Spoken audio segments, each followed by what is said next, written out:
Alors déjà, c'est les dispositifs qui sont déjà établis dans beaucoup d'établissements depuis quelques années, hein, et donc ils ont leurs consignes internes.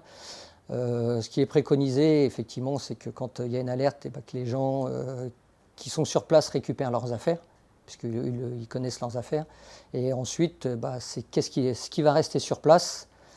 qui peut être douteux quand quelqu'un n'a pas pu l'identifier. Mais les gens, en général, les établissements scolaires, avec les gens qui y travaillent,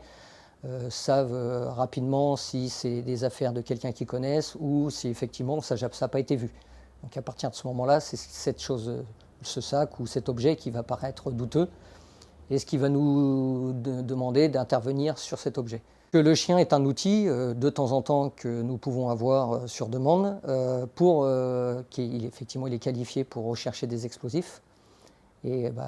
ça nous fait gagner du temps dans des superficies, des grandes superficies,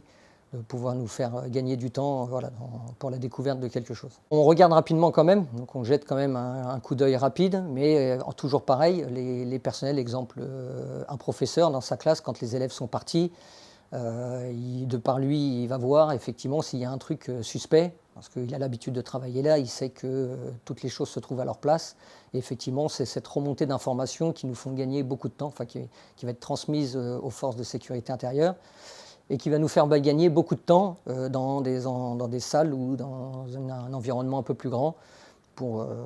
savoir s'il y a vraiment quelque chose qui est douteux.